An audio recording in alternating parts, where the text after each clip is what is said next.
Hi சுட்டீஸ், எல்லாரும் எப்படி இருக்கீங்க? இன்னைக்கு ஒரு கதை பார்க்கலாம். அக்பர் தினமும் தூங்கி எழுந்தவுடன் அவர் எதிரில் உள்ள விநாயகர் படத்தை தான் பார்ப்பார். ஒரு நாள் அவர் கண் விழிக்கும் போது சிப்பாய் ஒருவர் வந்துவிட்டார். அன்று முழுவதும் அக்பருக்கு பல பிரச்சனைகள் வந்தது. எல்லாம் அந்த சிப்பாய் முகத்துல விழித்ததால் தான் என்று அந்த சிப்பாய் தூக்கில் போட உத்தரவிட்டார். இந்த விஷயம் பீர்பாலுக்கு தெரிய வந்தது. பீர்பால் மன்னரிடம், ஏன் அவரை தூக்கில் போடுகிறீர் அப்படின்னு கோபமா கேட்டார். அதற்கு அக்பர், இவனுடைய முகத்துல விழித்ததால எனக்கு ஏகப்பட்ட பிரச்சனைகள் வந்தது. இவனுடைய முகம் அபசகுணமானது அப்படின்னு சொன்னார். அதற்கு பீர்பால் பயங்கரமாக சிரித்தார். ஏன் சிரிக்கிறாய் என்று அக்பர் கோபமாக பீர்பாலை பார்த்து கேட்டார். அதற்கு பீர்பால், நீங்கள் அவனுடைய முகத்தில் விழித்ததால் உங்களுக்கு பிரச்சனைகள் மட்டும்தான் வந்தது.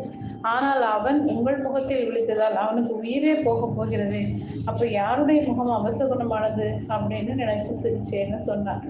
அக்பர் தன் தவறை உணர்ந்து அந்த சிப்பாயை விடுதலை செய்தார். ஓகே சுட்டீஸ், இந்த கதை பிடிச்சிருந்தா லைக் பண்ணுங்க, சப்ஸ்கிரைப் பண்ணுங்க, ஃப்ரெண்ட்ஸ் அண்ட் ஃபேமிலிக்கு ஷேர் பண்ணுங்க. கூடவே இந்த பெல் ஐக்கானை கிளிக் பண்ண மறக்காதீங்க. பாய்.